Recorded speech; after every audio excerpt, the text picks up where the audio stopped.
I want to be straightforward. I'm here to talk today about your young people, your kids. And I just want to be honest with you all. You guys, I am not a parent. I am a young man who is passionate about young people. My desire and what I'm doing is I'm going to do it right. When I have a wife, we will have a kid. Until then, I'm not going to be a father.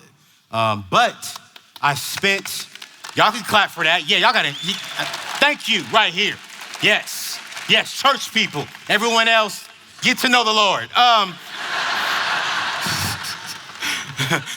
But before joining this amazing team, having the opportunity to work with Dave and his wife and this amazing team here, I spent 12 years in youth ministry, worked at a mega church with about 30,000 people, and we built the largest youth ministry and urban ministry and the second largest in the United States of America. Every Friday, 5,000 kids would skip a football game to come to church and to be with the Lord.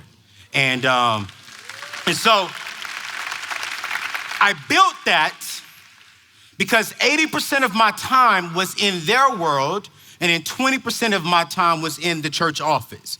I told my pastor at the time, I said, hey man, if I'm really gonna impact today's generation, I can't do that in the church. I need to go to their schools. I need to go to the cafeteria. I need to smell them, and that is the most awful smell in the world. I need to go to their classrooms. I need to go to the hood. I need to go to the basketball courts. I need to ball them up, dunk on them, and send them home crying. I gotta be in their world. And so I ended up building this trust and this bond with kids. And you will see all kinds of kids coming to the church. Kids that weren't even members of the church would come to the youth ministry because they felt that they could trust me. And I started learning that, you know what, it's not just the parent's responsibility. There's an African proverb that says that it takes a village to raise your children, okay? And so what I wanna do, before we even jump into today's talk, I wanna talk about what's influencing your kids today, all right? So here's the very first thing, we're gonna put it up on the screen, that's influencing, because it takes a big old village, and the very first thing is God. If God is not in your kid's life, get him in their kid's life. Has to. Number two, next, is we have friends. Listen, friends, their friends, your friends, family friends is impacting them tremendously. Their friends have influence on how they think, how they process things, how they look at things. God, friends. Next is we have people like me, mentors, youth pastors, you name it. These are people who are saying, you know what? I'm just gonna speak into your life. I'm gonna speak into your life. I'm gonna encourage you. I'm gonna tell you when you're doing something wrong. Moving on, TV, Lord have mercy. TV is raising not just our kids, but it's raising us adults too. I know Days of Our Lives, soap operas, raised my mama. I remember her and my daddy having arguments, and she'll quote something from TV. My dad was like, what is that? TV, this generation is moved by what they see and by what they hear. What they see on TV impacts them. It inspires them. We gotta be careful what we're allowing our kids to watch. Okay, moving on to the next one is family. Family plays a huge role in raising our kids, aunts, uncles, grandma, grandfathers, you name it. Like, family plays a huge role. Next one is music. Music played a huge thing in raising me. Music is huge in this generation. Outside, I seen some kids walking in, they had their earbuds in, listening to music. I'm like, you're walking into Smart Conference listening to hip hop music. All right. You're gonna leave smarter today for sure, but music is playing a huge role. Moving on to the next one is we have parents. That's you. That's you in this room. And I wanna say this right now. Every single parent in here, you are doing a good job. Stop doubting yourself, but you play a huge role, the most important role after God in influencing your child. Last but not least, social media. Social media, I would say after God, after parents, social media in today's generation is really developing the minds and even the emotions of today's generation. And I really want to make sure that we understand that. This is the village that's impacting and influencing your kids. And so today, I'm going to speak from the perspective of a mentor. I'm in schools every single week. Last year, I can't tell you how many schools I spoke at. I spoke to over 1 million students throughout my career. I'm in it. I know them, I love them, and I'm here to help you understand what they're thinking. But we're just gonna focus on mentors and parents today. So let's talk about this. This light represents today's generation of kids. The problem is there's no light. It's not plugged up into anything. There's no switch on it. It's not working. Yeah, it's not working. But the reason why this light is not working, the reason why I believe kids can't really shine their light is because they're not connected to the source of power. So that's your kid. This right here is you. You are the extension of the power source. Keyword, extension. You're not the power source. We all know who's the power source. You are the extension of that source. This kid needs the extension to the power source so that they can brighten up today's world. But they can't do it without you. And so I want to talk about today, dear mom and dad, the 4 things I really need you to know. Now everyone look at me, don't look at the book. Look at me, look at me, look at me. Look at me, look at me. For real, look at me. I'm not here to make you smile. I'm not here to make you laugh. I'm not here to make you shout. I grew up in a black church. We shout all day long, but I'm not here for that. I want you to get this so that together you can get over here, connect to your kid, and brighten them up so they can brighten up this world. Because this world is in trouble, and your kids can be the light to the darkness that's going on. But we gotta get these things right now. So let's go ahead and start off with number 1. Here's the very first thing. Dave, myself, my team, we just polled a lot of kids, went out there and we're studying them. And here's the number 1 thing that has come back to me and our team, and that is, please, parents, can you please be in the present with me? And I call this, from the parent's perspective, this is the power of perspective. Parents, can you please be in the present with me today? Not where you are at 40 and 50, but where I am at 14, where I am at 12, where I am at 17, where I am at 21. A few years ago, I was at home, and it was about like 11 o'clock, 11:30 at night. And one of my youth, I built a very strong youth ministry, and they trusted me. And so I always gave the parent and the teen my cell phone number, my church cell phone number. And I always had a rule. If you call me after 8 o'clock at night, your parent has to be nearby and or on the phone with you, because I don't play that stuff. Young girl calling another grown man after late hours. That's not me. So my phone goes off at 11:30. I do not pick it up. I'm asleep. I need to get some rest. Doing youth ministry is tiring. My phone rings again. I'm like, I'm not picking it up. 3 times, I'll pick it up. It calls right back. And I pick up the phone, and it's one of my youth, and she's crying, PA! So if you call a youth pastor at 11:30 at night in the hood, I'm not thinking everything's okay. I get up, I jump out the bed, I start putting on my clothes because I hear you crying. And I'm like, what's wrong? And she's crying, and she's crying. I put on my clothes, I get to my car, open up my garage door, and I say, hey, calm down. Is everything okay? No. Okay, where do I need to go? Go? Yes, where do I need to go? You don't need to go nowhere. I'm like, where's your mama? And she's in the background. I'm right here, Pastor Anthony. Now, since you don't calm down, tell him what's the problem.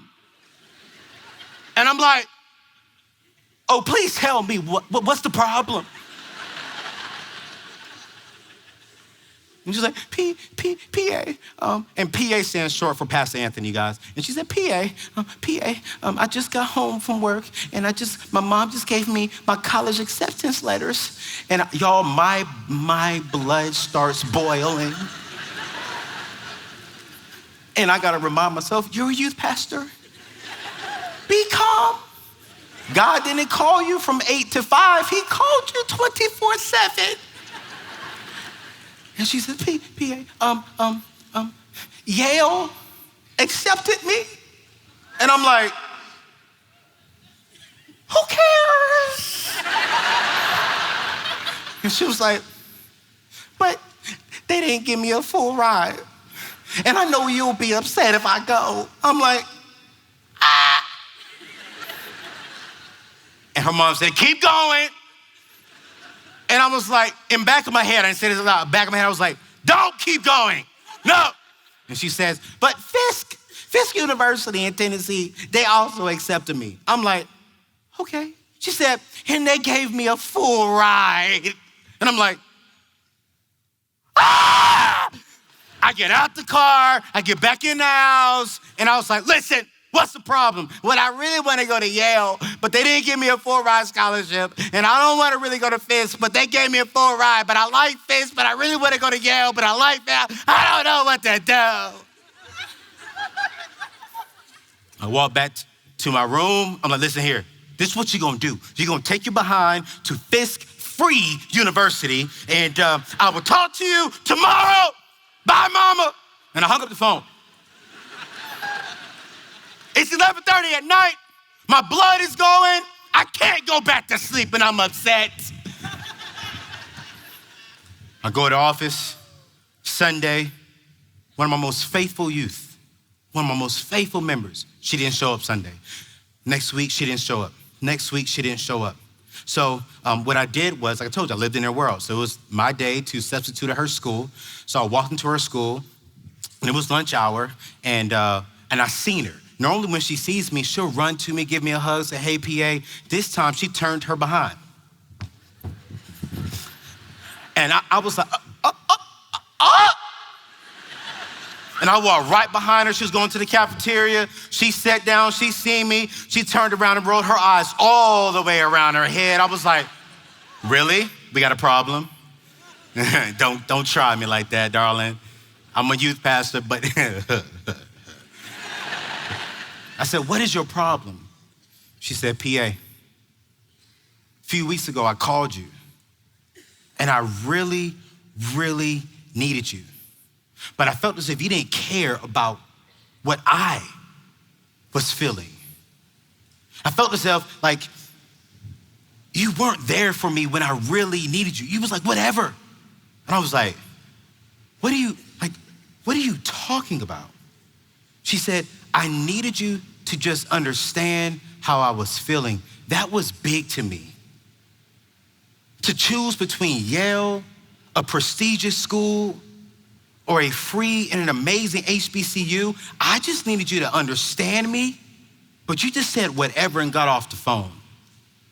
And you guys, when I stepped back and when I reassessed the situation that night, I was like, wow, all she really needed me to do was just to relate where she was, not where I was.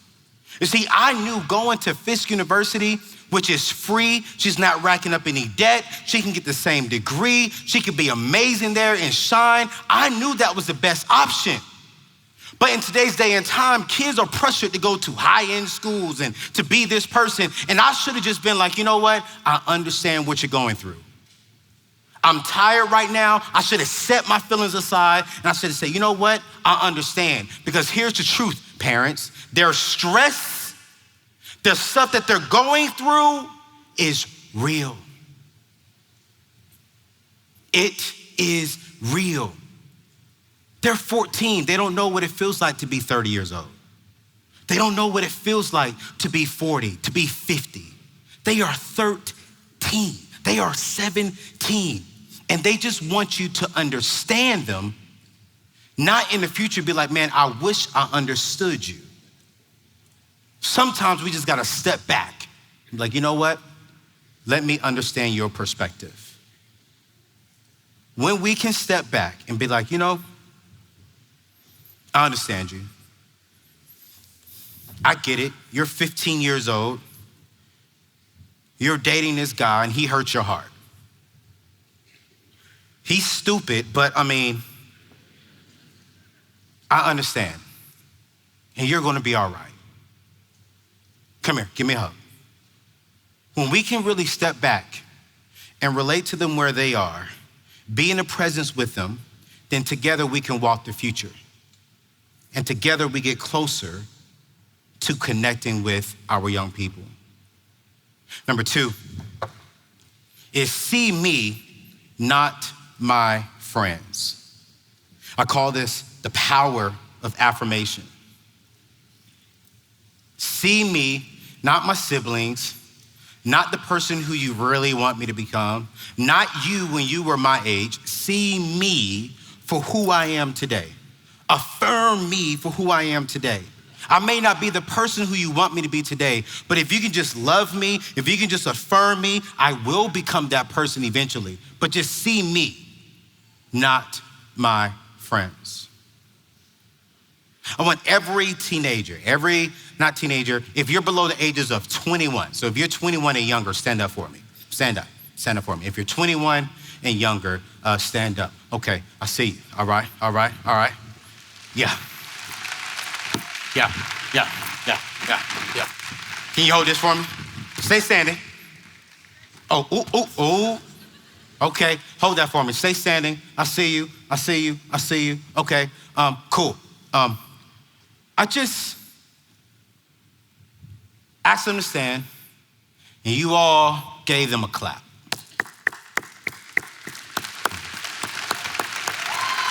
Okay, cool.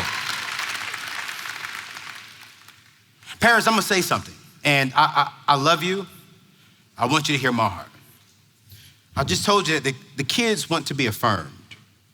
They want to feel loved. They want to feel appreciated. When the conference started, George introduces Dave Ramsey, who is a legend, who has impacted lives, who has probably done something that has blessed your life. He's blessed mine. But when Dave Ramsey walks on this stage, you all gave him a standing ovation. I seen one girl go, Dave! Ah! But Dave ain't paid none of your bills. Dave is not your child. You don't talk to Dave every day. You don't wake up every single day and see Dave. You may hear him on the radio like me, but we can sit here and let our kids watch us affirm and celebrate another man, but then when we stand up, when the kids stand up, it's I want to ask another question. I'm gonna ask you again. Texas, can we celebrate and affirm these young people for coming to a SMART conference at their age right now? Yeah, that's what I'm talking about. That's what I'm talking about. Woo! Yeah.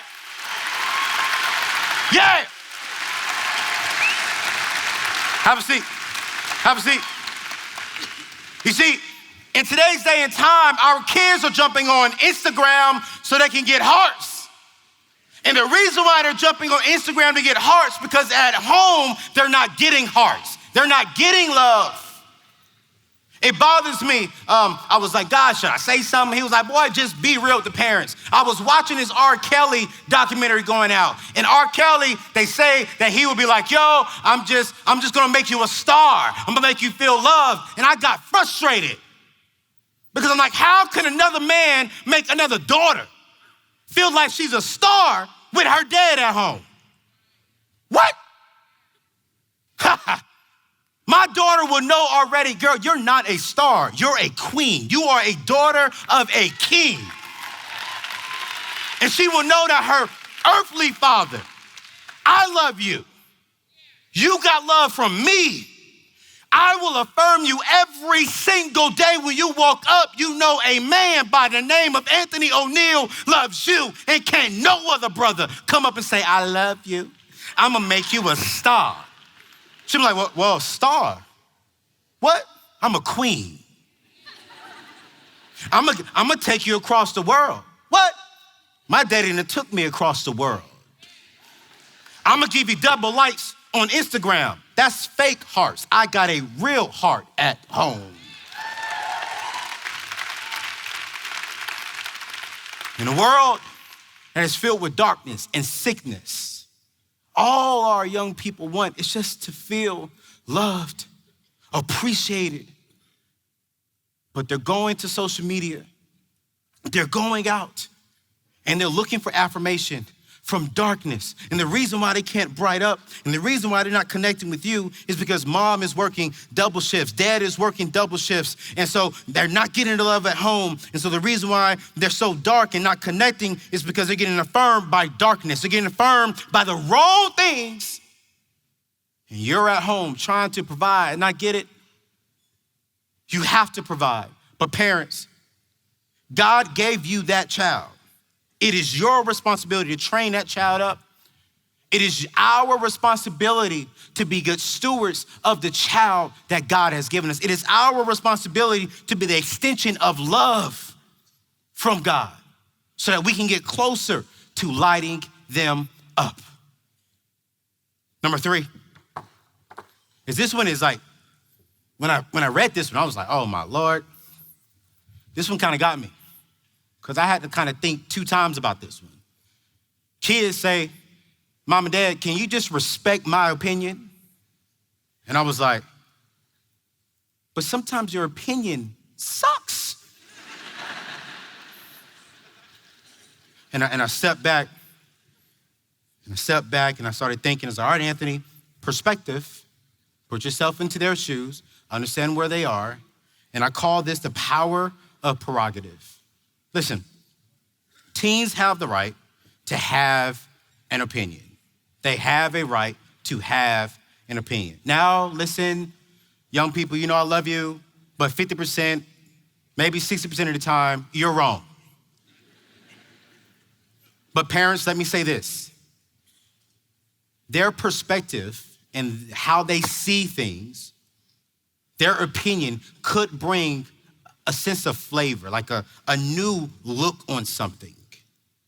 And sometimes we gotta just step back. Instead of saying, no, that makes no sense, and maybe to you it may not make sense, but when we can just step back and say, all right, I don't like this, but let me just think about it. Let me try it out.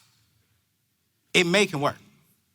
One of my kids in youth ministry came up to me a while ago when I first started preaching. He said, Pastor Anthony, you know, you're good, but you could be better. You know, you can make your sermons a little bit more relatable to us. So I think you should preach about this, preach from this scripture, tell us a little bit about this, and I think you'll see a big difference in youth ministry. I was like, I'm a grown man, boy. And God said, try it. I said, you want me to try what? His opinion? He said, try it. I took the scripture, I took the title. I even took his points that he gave me. I added my flavor to it a little bit, preached it that next Sunday. And honestly, you guys, I walked in saying, you know, I just want to prove this kid that I'm a grown man and I know how to preach the word of God. and this ain't gonna work. I preached that sermon, and for the first time ever in my youth ministry, 25 kids on one day gave their life to Christ because of his idea. His idea. Can I have that basketball back, please? Thank you so much. Okay, wait, wow, okay, cool. This same kid would carry a basketball every single day to church. He'll come in, he'll have his basketball right here, he'll be walking around. My staff and my team be like, yo, why is he always carrying his basketball around? Everyone be asking him, man, why you always carrying that basketball around? They'll be cracking jokes on him, they'll be laughing at him and saying, man, you're crazy. And every time he'll have this basketball, he'll be dribbling through our gym and stuff like that. After service, he'll move the chairs out the way and start shooting. And I was like, yo, what is wrong with this kid? And so I brought him up to my office and I asked him the question, why do you have the basketball every single time I see you? When we stand up and we read our scripture before I will preach my sermon, he would have the basketball right here and his word of God right here reading. He would sit down, basketball be right here. He'll go home, basketball right here. And when he told me why, I said, yo, wow. Next Sunday, I brought him up. I said, hey, come here. He came up. Pulled up another kid, and I pulled up a kid that I knew doesn't play sports. Smart kid, educated kid, 4.0. I said, here. He took the basketball from me, and I said, hey, what does this basketball mean to you? He was like, nothing. He was like, I don't even know how to use this thing. I don't even watch basketball. I watch soccer. I was like, okay. I took it out of his hands, gave it to the kid that the basketball belonged to. Before I can even turn my hand around, he snatched it out of my hand. And I said, what does this basketball mean to you? And he was like, this ball is everything to me. I live in the hood. I hear gunshots every single day. This basketball is the only thing that I can do to get me and my family out of the hood. This basketball is everything. That's why I come in here every single day, because I have to get better at this game. This game will get me into college. This game will get me into college, and maybe if I don't make the NBA, I can go overseas, make six figures, get my mama out the hood, get my little sister out the hood. This basketball is everything to me. You see, this ball in this guy's hand means nothing. This ball in this kid's hand means everything. Parents, I'm not saying that the kids' opinions and their thoughts and everything that they may be thinking internally is going to be correct. But the thoughts inside of them means a lot. Just hear them out. And when we do that, when we can sit here and say, you know what, I get it. I understand that you don't like the way you do this. I understand that you think a little bit like that. I get it. Okay. You know what, son? You know what, daughter? We're going to try it out. We're going to see if this thing works. We get closer, real close, to connecting to them so that they can illuminate and be the light in darkness. Which leads me to the last thing that I think is very important. You know, once we are in the present with them, once we see them and not their friends and accept who they are and affirm them, love them, cheer them on, be their number one cheerleader, be their number one supporter, and we respect their opinions. You guys, the last thing that is so important that your kids are really asking for is, yo, can we work together to make a plan for my future? This is simple. I call this the power of partnership. Very, very simple. Every single day I'm in the gym and I have a new goal that I started last year that I want to be stronger and I want to be at a certain place. And I told my coach, I said, Coach, I want to be better. I want to get better. This is what I want to be doing by the end of 2019. He said, all right, cool. One thing that's going to help you, you're going to flip tires, 300-pound tire. And I was like, all right, cool. He showed me the tire. He said, all right, go over there and flip it. So I started flipping this thing, and I would bend over like this and pull it up with my back, and I'm like, ooh, that hurt. And I'll come over, I'll flip it over, boom. My coach noticed, you're doing it wrong. You're doing it, but you're doing it wrong. And if you keep this up, it will hurt you. He said, all right, I'm gonna come over and I'm gonna partner with you to flip this tire. But I want you to watch me because I know your goals. I know what you want to accomplish, but I'm going to help you accomplish that by partnering with you, and you're going to use your lower body, Ayo. Get down there. Get up underneath that thing. Yeah, push it up with your feet. There you go. There you go. Flip it. Bow. Woo! We started flipping that thing together. I'm still feeling the pain. I'm still feeling everything that the tire is, but he's partnering with me so I don't hurt myself, but I'm still accomplishing my goals. I started getting excited. I was like, oh, I got this. Bow, bow. By the time I got to the end, I didn't even notice that he had already left because he taught me how to do it the right way. Your kids have dreams. Your kids have goals.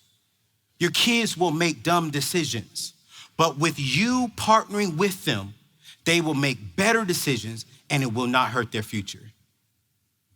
It is our responsibility to train up a child in the way that he or she should go.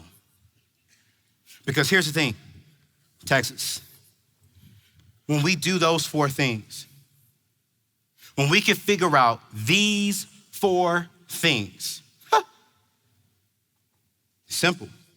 You've just connected.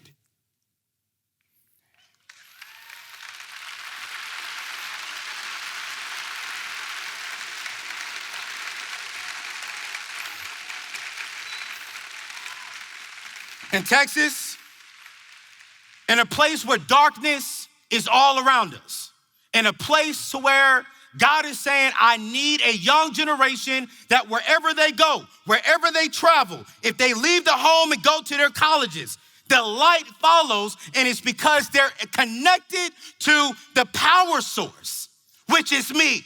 Wherever they go, they will be the lights wherever they go. In Texas, I promise you this much. My name is Anthony ONeal. I work with Dave Ramsey. I represent Ramsey Solutions, and we are going to be a part of your village, and we're going to help you illuminate your kids' future because your kids' future impacts us all. Thank you so much.